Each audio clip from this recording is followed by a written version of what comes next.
আসসালামু আলাইকুম। জীবনতরীর নতুন একটা রান্নার ভ্লগসে আবারও আপনাদেরকে জানাই সুস্বাগত।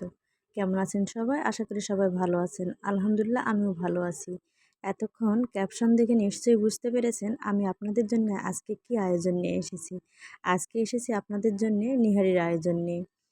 তো এখানে আমি আজকে নিহারি রান্নার জন্য নিয়েছি একদম ফ্রেশ খাসির নিহারি। তো আপনারা যারা নিয়মিত আমার এই ভিডিওগুলো দেখে আসেন এবং নিয়মিত আমাকে সাপোর্ট করেন তাদের প্রতি আমি কৃতজ্ঞ। তো এই যে দেখতে পাচ্ছেন যে আমি প্রায় এখানে 2 কেজি মাপের নিহারি নিয়েছি। এভাবে মিডিয়াম সাইজ করে কেটে নিয়েছি। অনেকে একেবারে আস্তা রেখে দেয়, আমি এভাবে কেটে নিয়েছি। চাইলে আপনি গোটা গোটা রেখে দিতে পারেন। এগুলাকে ভালোভাবে ধুয়ে আমি আমার প্যানে রান্নার জন্য বসিয়ে দিচ্ছি।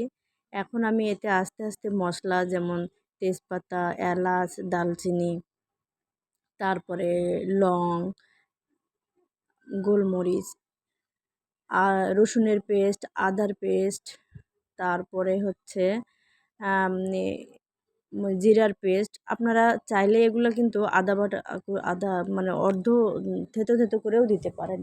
আর দিয়েছি সঙ্গে পেঁয়াজ কুচি। আর গুরুত্বপূর্ণ যে বিষয়টা সেটা হচ্ছে তেল।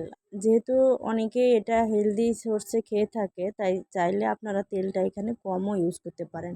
দিয়ে দিলাম স্বাদমতো লবণ আর হলুদ গুঁড়া আর মরিচের গুঁড়া। একটা কথা না বললে না, যে আমরা অনেক সময় রান্না করে থাকি কিছুটা মুখরোচক খাবার হিসেবে, আবার কিছুটা খেয়ে থাকি স্বাস্থ্যকর কথা বিবেচনা করে। তো আজকের রান্নাটা আমি স্বাস্থ্যের দিকে বিবেচনা করে বেশি রান্না করছি, কারণ সচরাচর কিন্তু আমরা আমাদের বিভিন্ন ধরনের শারীরিক দুর্বলতা বলেন, মুখের অরুচি বলেন, বিভিন্ন ধরনের পরিস্থিতিতে আমরা কিন্তু এই নিহারি বলেন, পায়া বলেন, এগুলো আসলে আমরা খেয়ে থাকি। রেগুলার কিন্তু খাওয়া হয়ে ওঠে না। তো এখন দেখতে পাচ্ছেন যে আমি আমার রান্নার উপকরণটা সবটা মাখিয়ে অল্প পানি দিয়ে চুলায় প্রায় ১-১.৫ ঘন্টা পরিমাণে বসিয়ে দিয়েছিলাম, আর মাঝে মাঝে নেড়ে নেড়ে দিয়েছি, ঠিক যেমনটি আপনারা দেখতে পাচ্ছেন। এখানে একটা কথা না বললে না, অনেকেই এই নেহারিটা রান্নার ক্ষেত্রে প্রেশার কুকার ইউজ করেন। তো আপনি যদি চান তাহলে প্রেশার কুকারেও দিতে পারেন।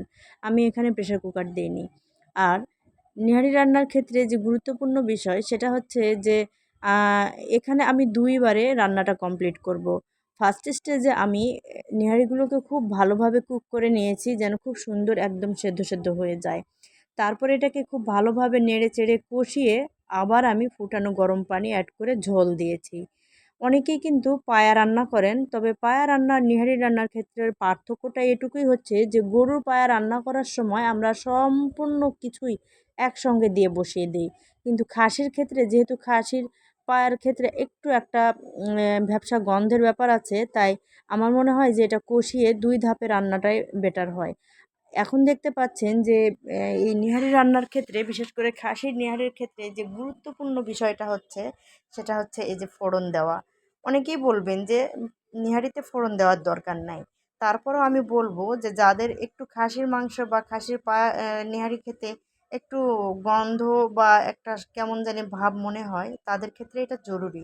এই যে দেখলেন যে রসুন কুচি আর পেঁয়াজ কুচি খুব ভালোভাবে ব্রাউন করে ভেজে তার সঙ্গে কয়েকটা শুকনো লঙ্কা অ্যাড করে সুন্দর করে ভেজে গরম তেলটা আমি এর সঙ্গে অ্যাড করে দিলাম। এটা হচ্ছে ফোড়ন দেওয়া বলে। তো এই তো আমার নিহারি রেডি।